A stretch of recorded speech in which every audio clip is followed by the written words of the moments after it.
Hey, everybody, it's Jennifer, your wedding auntie, and we are back again with another episode of Dear Wedding Auntie. But of course, this month is a little bit more special than what we normally do because we are celebrating Autism Awareness Month. As you know, my 4-year-old son, Lennox, he does have autism. So it's really important to me to not only advocate on his behalf, but create an environment where other parents who are dealing with a child that have autism have a safe space to come have conversations, good, bad, or ugly, and get more information. And that is what has led to my interview today with Stacy. Thank you so much for joining me.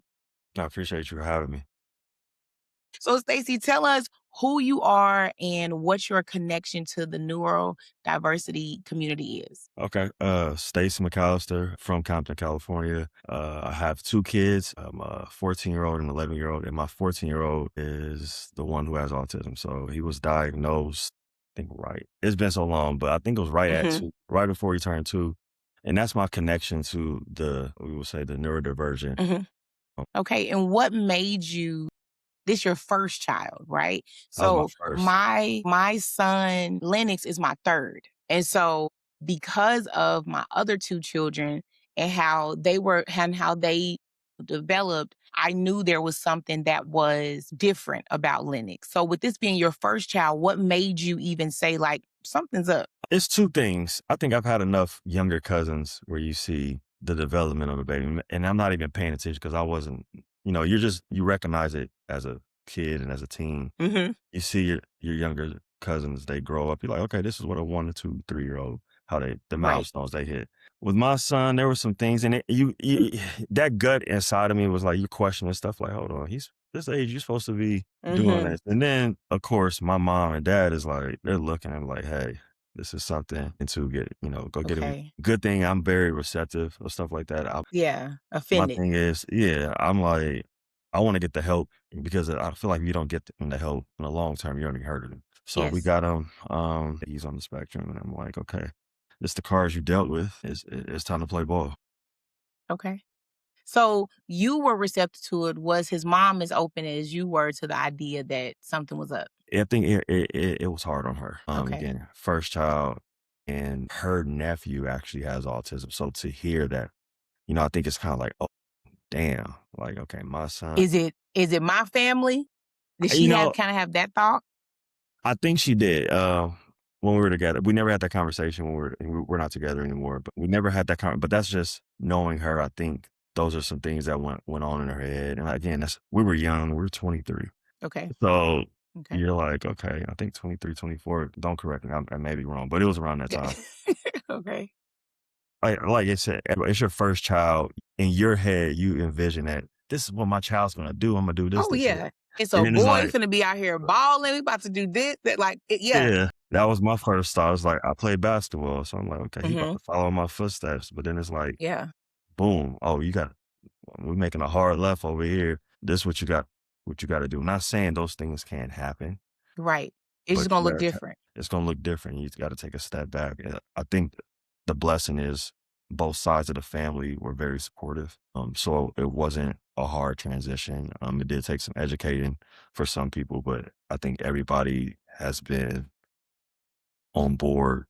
Hmm. And, like I said, they don't look at my son no differently. They treat him. They have the same Yeah. expectations for him as my daughter, any other kid in the family. They just know they got to approach it a little differently.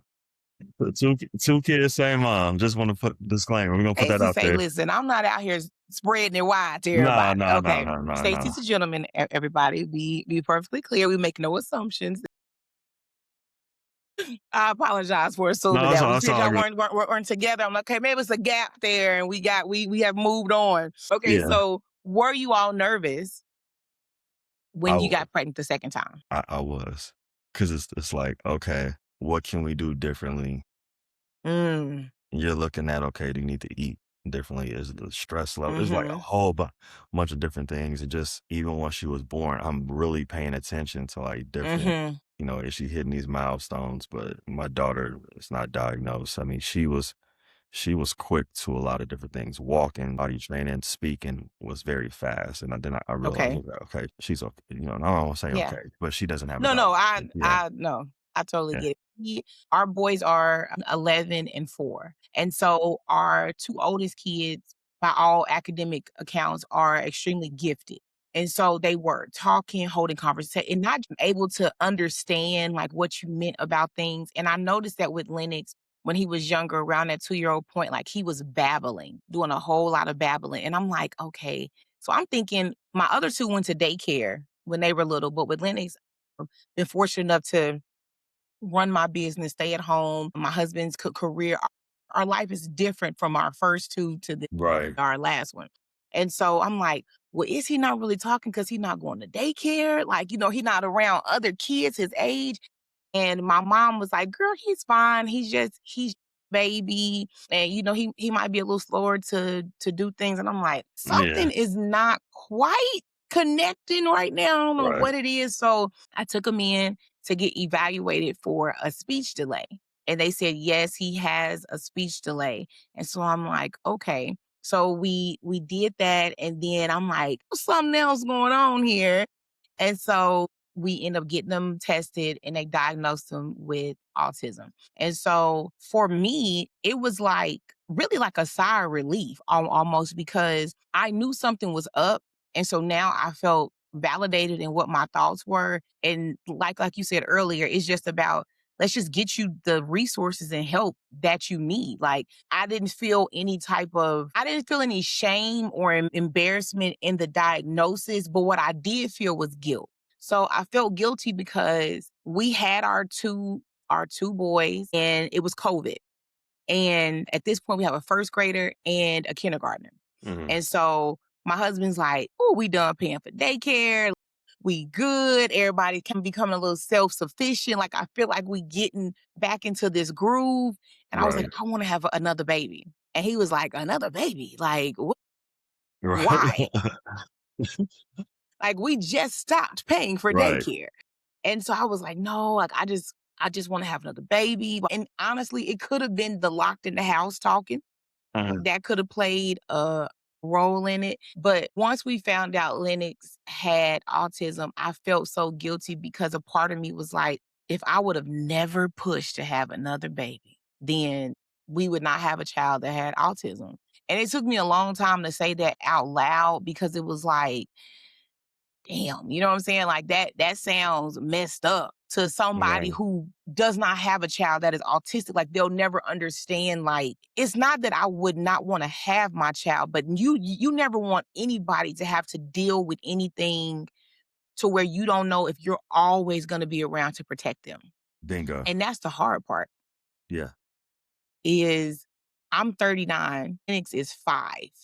How much time are we gonna have? Like I need to make sure you're good, you're self-sufficient because I constantly wonder like what's gonna happen. Like I don't know what his life at 20 is gonna look like, how self-sufficient he'll be. He's so smart. Our expectations are the same.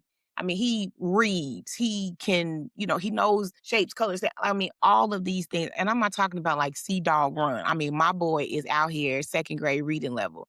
But comprehension of what he read is where we're kind of like, Same. and then just that emotional piece for him. That's Lennox's thing is like not really being able to self-regulate. And it makes me on edge all the time about like when we're out, how that'll be perceived, like when he gets overwhelmed. And, for a while I used to worry like, what if somebody like I never want anybody to think like he's just bad. And I never want anybody to say anything. Not because people talk and whisper, right? But I didn't want my husband to hear nobody say anything because baby don't talk about his baby. I'm the same way. I didn't gauge some people that look before, and Oh they yeah. like, Yeah. Keep that real quiet on your side because, excuse me? So please, I'm thinking to myself, we travel a lot. We just came back from New York. They've been to Mexico, Vegas. And we super important for us to give him all these experiences, which led to sports. And so my husband and I both have always coached our kids, little league teams, soccer, basketball, city league, all of it, because we just want to be involved. So of course with Lennox, it was no different. And so he did. I don't know if y'all have. on basketball there. Do y'all have that there? I've heard of it. It depends. I just met with someone, but they're up north. They're in like the Bay Area. I think they Mhm. do something with them. But I haven't seen any in LA. I'm pretty sure it is.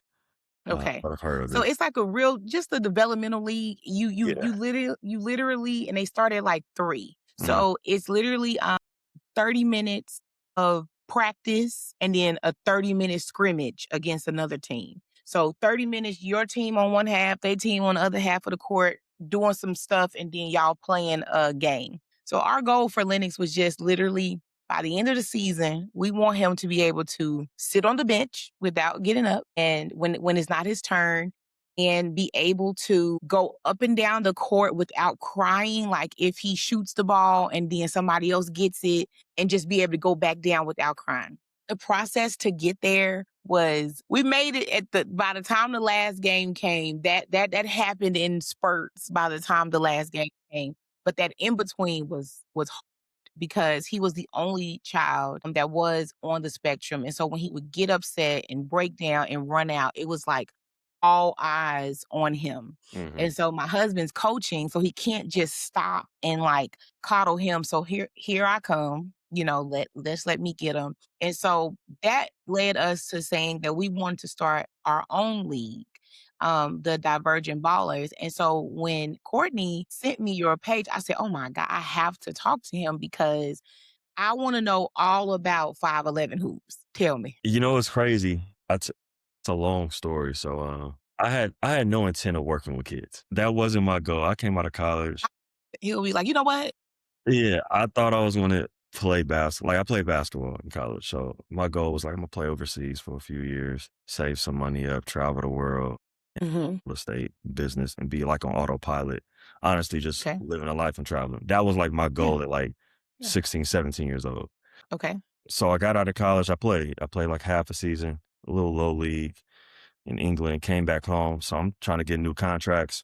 Mhm. Had an opportunity to go to Australia. Really, right after gave me the okay, that was that time where we were like, okay, let's go get my son evaluated, get Mhm. diagnosed with autism. I tell them I'm not. Mm. So early intervention, speech, OT, Yes. ABA. He's able to go to school at like for pre-K. Mhm. And then I think this is kindergarten, first grade. I get another opportunity from the same person. I was like, "Hey, you want to go to Australia?" He was like, "Hey, do you still want to play?" I said, "Sure." So he's like, Mhm. "You could be somewhere for like a month and a half, get you some new film. You're gonna go to Brunei, small country in Asia, Mhm. for like some cup tournament." So I go there. Downtime, they connect me with a youth basketball organization, and they're gonna do something for the Special Olympics. So I'm like, okay, Okay. my son has autism. This would be Yeah. fun. Get there, guys. Like you could lead it if you want to. So me and him are like leading. We're doing just fundamental drills, Yeah. speed ladder, some passing, just very basic. At the end, I think the thing that clicked with me, and this is where the light bulbs start flickering. One of the moms was like, "Hey, are you staying here to coach?" Mm. I said, "I'm just like you. My son has autism. I'm actually leaving. I'm just here for this, this little tournament to play in. I'll be going home in a couple of weeks." So I get back Mhm. home and I'm literally on the computer searching for stuff in LA, sports programs for kids with autism, Mhm. whatever it is. I found swimming in Compton, but it was only for the summer for a few weeks. I'm like, okay, Mhm. I need something year round. I'm looking for basketball. I see the Special Olympics, but at that age, there was nothing between his Mhm. age. You gotta wait till, like, you're 7 or 8. They have, like, a youth program where you're just kinda doing, like, floor time stuff. There was another program that was sports. It was sports, but with a ABA component, but it was led by BCBAs. It Mhm. was in the beach area where the money's at, and they were Mhm. charging, like I remember it was $800. And I think I saw another program, it was That's not just accessible. it's not accessible. So my whole mindset was like, whoa, whoa, whoa. I'm seeing some things, but they're out of the area or that they're Mhm. very seasonal. And I'm like, what about our black and brown communities? I'm like, hold on, there's nothing here. We're already disenfranchised with just resources alone. Now we're Mhm. on another layer on top of it. You're talking about the neurodivergent pop, where families are not well versed in probably how to get services, resources, all that different stuff. I was like, okay, I'm just gonna do what I know. I know basketball. I know sports. I've been playing this my whole life. I know the benefits of basketball because I think for me, I was a quiet kid. I played basketball. I played football, baseball, and Mhm. that helped me. I think my personality, meet friends socially, physically. I understand the benefits outside of just the Okay. sports. So I said, well, how about I teach the fundamentals of basketball and teach it to this population? So I made some flyers. I walked my son had speech therapy and OT. So can I lead these in the front? I got a call and I was just doing individual lessons in the beginning. I wasn't doing anything group. I Okay. Okay. did that for probably 2 years. And then I went to go work as an ABA therapist in the school as a Mm. behavioral, as a one-on-one. So I was like, I need to Okay. learn. I said, I need to learn Yeah. some more. I said, not just for my son, but just how to work with, because every kid is different. Right. Oh, yeah. So I did that for a year and a half, left while still doing the basketball stuff. I ended up doing it privately for a family. So at this Okay. point, I'm creating the behavior plans for this kid because he went to a Okay. private school with no services. Ooh. Okay. Y'all paying off. They paying for private school with no services. Yeah, I mean, they could have got him. I just think it was when you got the means, you could do things a little differently. Okay. In a year span, parents loved it. We've seen a big transition on top of the things they were doing. Love it. Pandemic happens. I go to do the same thing, but I'm still doing individual lessons. Now we're starting to do group activities because I'm realizing, okay, the social component is missing. Mm-hmm. After like mid-pandemic, I stopped doing the one-on stuff. It was just taking a lot out of me. And I just went full time with 511. So I said, okay, we're just going to do group activities and individual lessons. And I realized the group activities, the kids were having fun because now they're able to, I'm noticing they're meeting little friends. They're looking Mm-hmm. forward each week to saying hi to somebody. They're Okay. remembering Yeah. names. I'm seeing the parents setting up play dates, the parents on the sidelines talking and Mm-hmm. having, they found their little community Got and community realizing, now. yeah, I can talk to them. And I could tell people they're talking outside of sports, Right. the basketball Right. court. So I said, okay, I like this. We have this thing called the regional center here, Okay. and there's multiple ones throughout from Northern California to Southern California.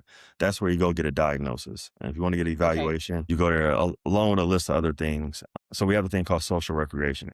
It's something that came back. They had canceled it years ago. It came back. So basically, if you're a vendor, they cover the cost of your program. So I became a vendor. Mm. That helped us scale tremendously. So Okay. now we're not forced to pay anything. It's just like going to the doctor's office and Mm. getting authorized for services. It's the same thing. Yeah. Just we getting kids, we got kids and adults. They get authorizations. They come to our program, and we have different programs. So we're just doing basketball, and I noticed I said basketball. I think I'm limiting what we're trying to expose the kids to. So we did Mm-hmm. football, we did soccer, we did track and field. We had an art class. I did a drama class. My aunt's a drama teacher. So she did a drama class one Okay. summer, which was pretty good. We do summer camps. So we do a day, you drop the kids off. We got them from 9 to 3. We do basketball. We take them on the field Awesome. trips. So we do parent support groups. Okay. We started that last year. We did it at a wine bar, and it was a lot of information, like between cries, laughter, Yeah. a lot was said, and I think a lot of the families appreciate it because they finally found a place where they can share what they're feeling, and they Yeah. realize everybody's understanding, and they're not looking at them like, "What the hell's going on with you?" Yeah.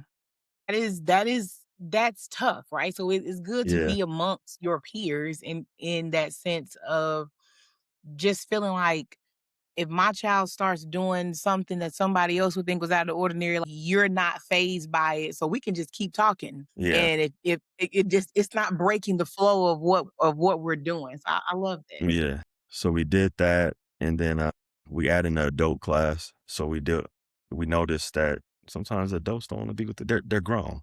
Why would I want to be in a class with kids? So Yeah. we launched 2 adult class last year, and we do fitness and basketball. So we got a group of guys, 18. I think the oldest, he's like 35. So yeah, we're growing. And I think our thing right now, we're trying to scale up because I notice facilities in LA is scarce. A lot of Okay. if it's a gym, if it's a space, a lot of times it's already being used by whoever owns it, or there's like travel basketball is big business, and I Mhm. get it. Yeah. My son Travel plays select volleyball. basketball. I know. So they're getting majority of the gym time. And what we're trying to do is I don't think we can't operate at full capacity. It's great to have, we do things during the week and the weekend. Vision is not only having this once a week, I want this to be I want to intertwine sports with your therapies. So I want to have this hub where families would come, whether it's Monday through Saturday. Mhm. I can come and go to speech, OT, and then right after I may go do a sports Mm. activity. Okay. Parents to go chill and sit down, relax. Your kids getting their therapy needs. They're doing their sports or whether it's an art pro, whatever it is, and Mhm. not kill it all. You knock it all out at once. Yeah. Or whether you're coming here 2, 3 times a week, I just think it alleviates parents having to travel to different therapies, Man. worrying about that. And then for the kids, they love the routine. And then Yeah, that consistency of just knowing they showing yeah, up at. and I feel like they work a 9 to 5. You expect them to go into this world. They got a mask. They gotta they're constantly being redirected. You gotta go to school. I gotta go to therapy. Now I gotta travel, sit in the car to go to these different therapies. They're tired and they're young. So we can make it easier on them by just come to one place, knock out everything. Parents get a break. And that's more time they can spend with the siblings. The siblings may need a break. So we're trying to scale, get a space so we can have this inclusive hub where you just offer all the resources under one roof. And eventually we can just start, once we get that in LA, the goal is to kind of like just expand throughout California. I would love to be like honestly, I want to be like the Boys and Girls Club, the YMCA for this population. Okay. I love that. I Um, see that one of your sponsors is the Lakers. How has that impacted what you're building? it's great. So once a year we do a clinic. They don't have any players that come out. One day I'm praying we get a player to come Yeah. out, but they have a whole community like youth and Brian piece. We love it. I'm somebody, but they have like a good group. They come out, they do this 45-minute like fitness clinic. So they got ropes, they're doing agility drills, Mm, push-ups, they're doing all types of stuff. They're working them. They take a little okay. break and they do some basketball stuff. So they come out in the Laker gear. Kids get Laker shirts. They get swag bags. They do a Mm, little giveaway. So it's good because a lot of some of the kids you come in, they love the Lakers. I'm talking about they come in Laker headbands. They come in ready. mhm. So just to see the Yeah. purple and gold around, I Yeah. think is good for them. And this is one of our biggest ones. This year we got 60 people already signed up. And I think I'm going to open it Wow. up to probably, we may cap it at like 80, 90. Usually I used to keep it at like 40, 50, but it's more people. I think we got more Mhm. volunteers. So I think we could support it.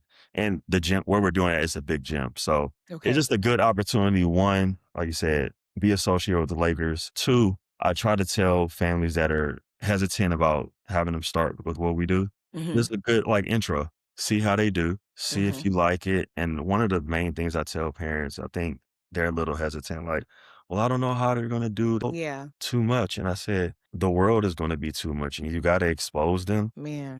And why not expose them in an environment where, one, you're not going to be judged. Everybody has an understanding. And I said, just build on top of it, whether they come to it and can do 10 minutes. The Right. next week, you do 12, 15, and you just build on it because the consistency and they're knowing they got to come once a week to do something. Right. They're gonna build up the tolerance. So that's just my approach to my son. That's my approach to all the kids. I like to say, and it may sound cruel to some people. I say, I'm going to push you to you break, but in Mhm. a supportive way. I'm not going to just let Right. you out there to like fall out. Like, I want to get you to a point where you're feeling uncomfortable. And then once we get Yeah. there, I'm going to help you. Our goal is to help you navigate that uncomfortable space, whether it's communicating, whether it's Mhm. regulating. Um, And then we build on top of that. Just because I like to say this world is cruel. They don't Right. care. Oh, very. They're not going to care that you have. It's unfortunate. There's so many people that don't care if you have a Yeah. diagnosis. And for my son, I look at it as you're a black man in this world, and you got a diagnosis. They don't give a damn about you. And Yeah. my son's You tall. already got it's so many things working against you to start. Yeah. So you already got this. Your back is against the wall Yeah. already. And I Yeah. think it really sucks too. And I don't like saying this. Some people are going to be like, oh, well, I didn't know that he looks normal. And that's the thing I like to tell. What is normal? What is that? Is having a silent disability is in some ways worse than having one that people can physically see this is what's wrong with you. Because by all accounts, my son Lennox looks normal. You can talk to him and he can have a conversation. So it's hard for people to understand the meltdown. It's like he was just chilling a second ago. And it's like, yeah, it's the calm before the storm, baby. You Yeah. that's what it is. So yeah, Do that's the y'all spirit. travel a lot? Do y'all what do you feel like you do as a parent? Because I want the parents that's watching this, of course, to take away from this, hey, get your kids involved in activities in sports. Sports to me, as somebody who plays sports, all my life, it's just being included in a team makes people feel good, having that surrounding of like-minded people. But outside of sports, what do you feel like works for you and your family? It's been I'm gonna be honest. I have not taken my son on a plane. Mom has, so my Okay. daughter. They've been out of the country. My son loves to go to the airport. Like Okay. my good thing. My son is just a very happy, open, go with the flow. I'm ready Mhm. to be outside type kid. Yeah. So getting on the plane is not an issue. He's not gonna have going on a road trip. He's fine. He loves to go to a hotel. Like you tell him we're gonna Same. travel. He's like, let's get the suitcase, stay in the hotel. He's chilling. Yeah. When it's something out of normal, my thing is I love to prep him. I like to prep him and be like, hey, this is what we're doing. Because he's depending on where we're driving to, he's so routine driven. My grandmother lives in a certain area. So if we're driving towards that way, he thinks we're going Mhm. there. So you have to Okay. there's things like that. Mhm. He gets so fixated and he thinks we're supposed to go here or whatnot. But a lot with him, I'll be honest, I always tell he's like the cooler version of me. Like I look at him and be Okay. like, I wish I could be like you. He just got my son is just smooth. He walk like an old 70s Okay. pimp. Like the way he walks Okay. is just I'm like, where you get this from? He just glide and smile on his face, crosses his legs like Obama when he Yeah. sits down. Just so Yeah. Okay. he just Okay. We know that Obama leg cross. he's different, but everybody gravitates to him. But Mhm. again, I think exposure. I Yeah. love to put him in uncomfortable situations because I want to see how you're going to adjust to it. And I think it's hard because I remember at between like 5 and like 8, if we went to the park, he is jetting off and he's just scared of me. Mhm. It's like you're constantly on edge. One time I let him do it and I hid behind a tree. Mm. And I and he kinda turned around and was looking like, "Oh, you're not Oh, so coming nobody after." chasing me? And I think it clicked and he just walked back. I'm not saying that Okay. works for everybody, but Yeah, but it's like, okay, let's just yeah. I Let's just think see that's what's the biggest thing is you have to try different things with your child and see what yeah. sticks, and then you just keep adjusting over time.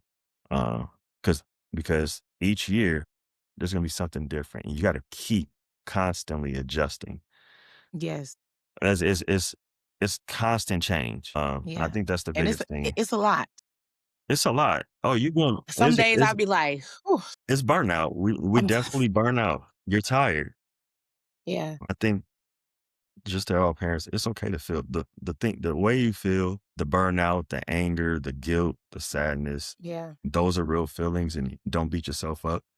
Because that's what comes with this. But I think on the other Yeah. side, think about your child. Think about what they may not be able to articulate it, but imagine what they're going through, going into this world and realizing like people are looking at me different. I Mhm. can't voice how I feel because it's difficult for me. But you're still expecting me to show up. I got to mask these feelings. And so just as difficult for us, it's difficult for them. And I think sometimes we got to set back and be like, okay, we're in it together and Yeah. let's just take a chill pill. We're doing our best. Yeah, and it's hard for I tell my husband, I'm like, think about how it's hard for adults that are able to self-regulate, get upset, get mad, yell, act a fool. So imagine if your brain literally has a hard time processing that. What does that look like?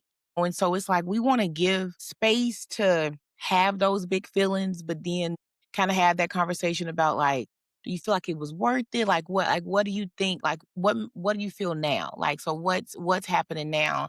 And I told my husband, I said, I think what worries me is I don't know what your future is gonna look like. For my older two Yeah. kids, I'm like, man, I want y'all to go off to college, get married, have some kids, that sort of thing. But for Lennox, I'm like, I hope that that's an option because he just turned 5. So, I don't know what that's gonna look like. So it's like I hope that you are able to live this life to where you can have those experiences. And I had to kind of check myself though, because I'm like, I'm worried about things that he's not. Like he's just a boy. He's gonna Yeah. grow up and be whoever he's gonna be and love who he's gonna love and how he's gonna love them. My husband always jokes, he's like, hey, women are a lot more accepting than men are. He was like, so he might still find him a real good woman, he's like, because you just never know. And I said, you know what? Okay, let's look at the bright side of things. But you just want the best for your kids. And even though he's only 5, I'm thinking about what does 30-year-old Lennox life look like? Is he gonna be fulfilled? Is he gonna have a career? Is he gonna feel love? So it's just super difficult sometimes. But I think that having these environments, especially with sports, you don't know what type of skill set people are able to develop and have.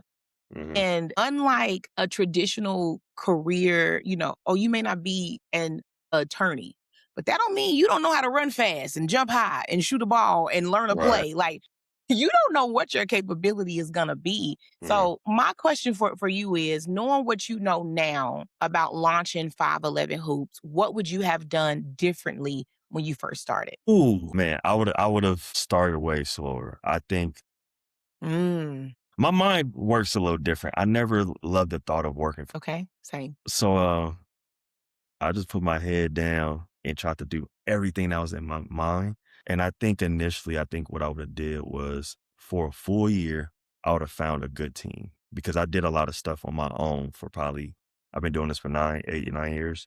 Say 5 years, I was doing everything alone with a little bit of help. Mm, I'm mm-hmm, the mm-hmm. admin, marketing, business development, everything. So I think I would have established my partners in a year, found a good team and found what they're good at and like, okay, this is the overall goal. Can I get a commitment from you? This is what we're going to do. And this is how we're going to go try to seek funding. If we get Mm-hmm. that, this is what you can get paid. I think the second year, what we would have did was I would have did activations once a month. Okay.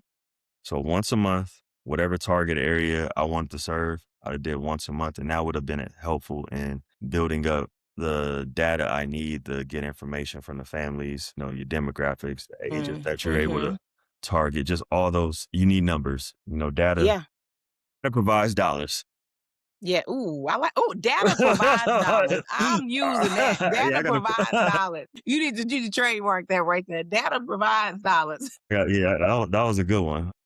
That was. Sada did that for the second year, and then again, you're able to build partners, and you're able Yeah. to show the growth of each month, and then you establish like your core partners, whether it's universities, whether it's a brand, whether it's the city. And then that third year, I think I would have launched my weekly class. I probably still would have slowed down there. I probably would have did stuff twice a month on the weekends. And then by that fourth, fifth year, probably would have gotten, I mean, we had the pandemic, so that changed a lot of stuff. Yeah. So I can't really, I think, but initially in those first couple of years, I would have did it that way.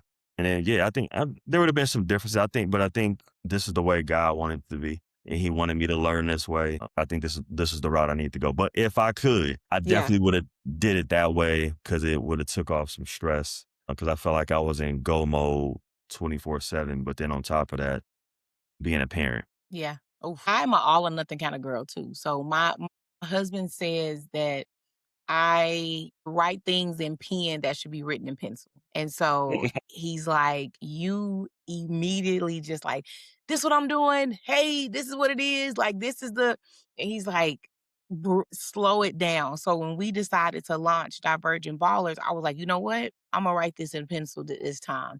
And I said, instead of just going all in, we finna become a nonprofit. We about to start a league. I'm like, let's just a couple Sundays, 6 Sundays, every other week, right? Because still being mindful, like, hey, let's just do every other week on a Sunday for 6 Sundays from 2 to 3. People can go to church. They still got enough time to come, go Hmm. home, have their night routine, and let's just do some skills camps.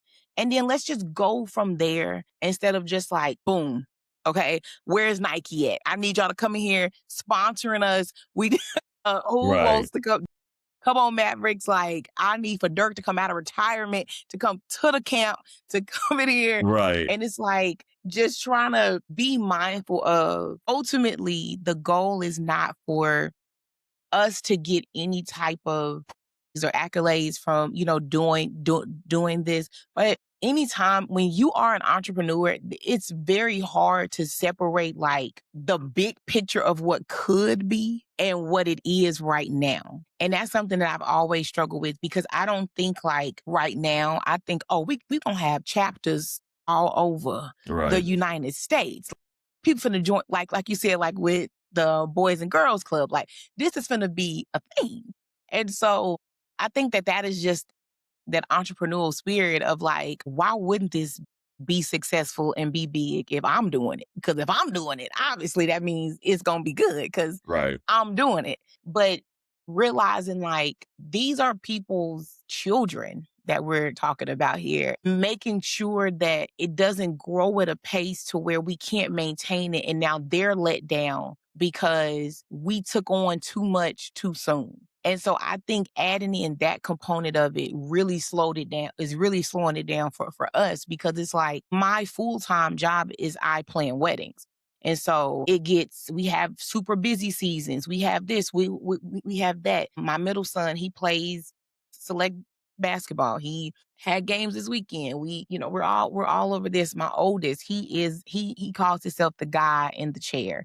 He is very like tech savvy and building this and that. Like he wears his education is very much important to him, and he wears that like as a badge of honor. So my husband is 6'6", tall, big old man. Okay, I got some big old children. My 13-year-old wears size 15 shoe. He 5'8". Like my 11-year-old is 5'6". He in the 13. Like we got big boys, right? Same. So when people see them, especially my oldest, because they built, they solid kids, I say. Hmm. People say, "Oh man, you play football? What sport do you play?" My oldest is so confident in who he is. He's like, "No, I don't play in any sports." And they're like, "No, what do you do?" He's like, "Well, actually, I'm in National Junior Honor Society. I'm a straight A student.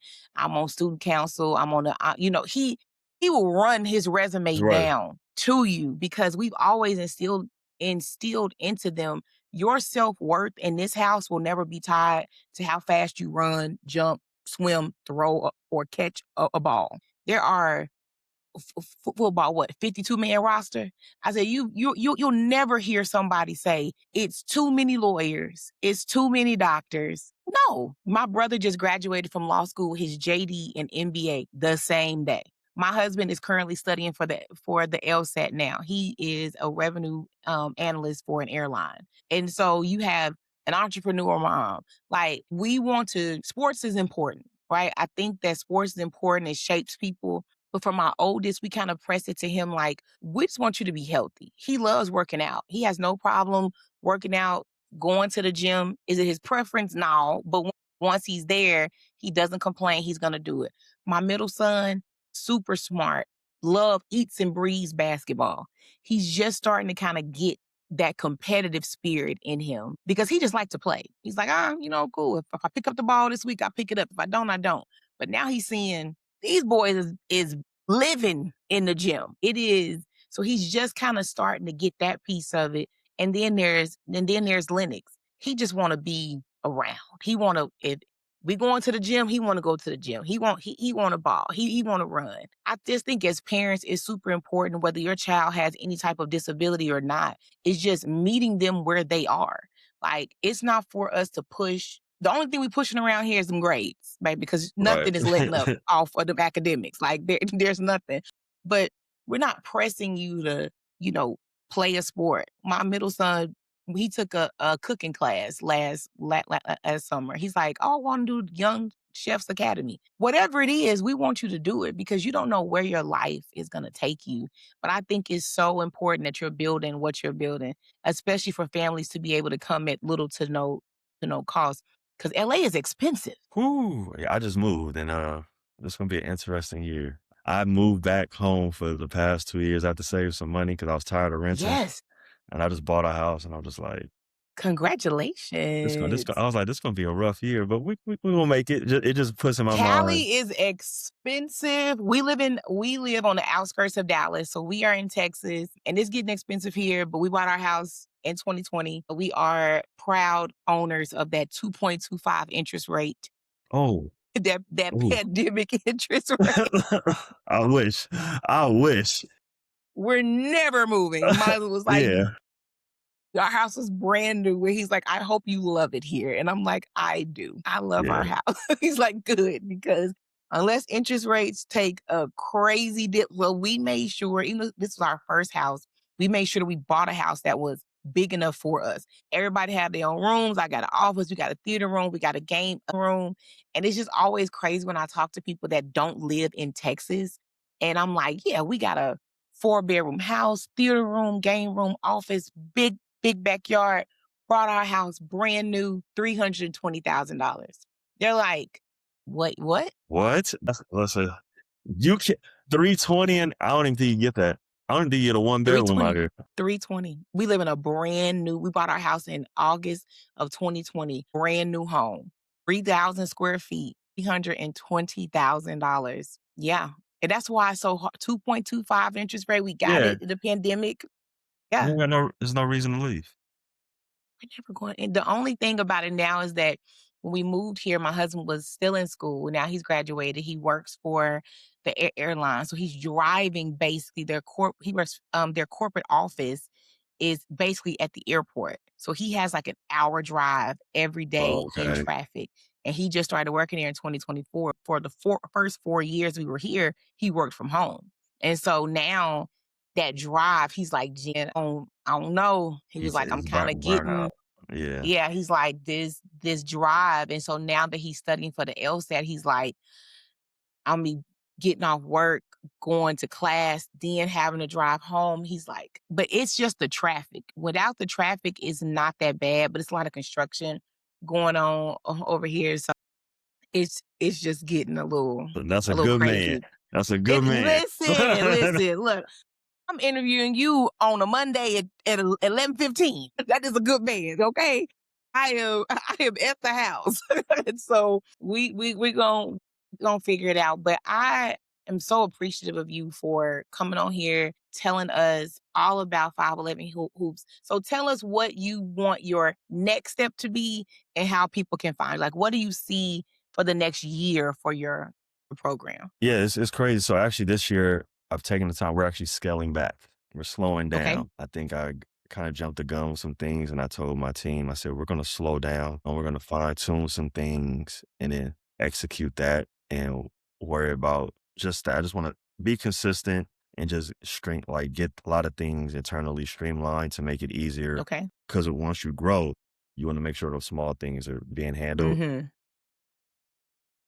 I've never fundraised. I never did any galas. I never did anything, which is kind of quite backwards. Most people have to fundraise, do all this to get a their project launching. I think because the story is so compelling, we're dealing with a Right. population I think now I'm seeing more people go into this space and trying to do different things. But because I think it's still a very new market and how I'm tied to it, I think it kind of blossomed faster than what I thought it was going to be. So, needless to say, like I said, we're going to scale back, but I really want to focus on, I'm still adding more people to the team on the administrative side, getting a more solid board. And I told them the focus is we need our own space. Once we Mhm. get our own space, hopefully next year, end of the year, that's when we can really push more of the projects and programs that we Right. can do.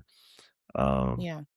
yeah, so I think a lot of it is just slowing down. I think for me, like you said, we have these big ideas Yeah. and we think it's about to happen. You gotta sometimes like, okay, let's slow down. And I'm realizing me slowing down with the program, families are still happy. The kids are still happy because it's still a space where they're going to have fun. Parents are looking for. So yeah, that's really what it is. And then if you want to find us, you can go to, we're on all social media, TikTok, Instagram, Facebook, YouTube. You can find us at 511 Hoops. That's the number 5, 11 spelled out Hoops.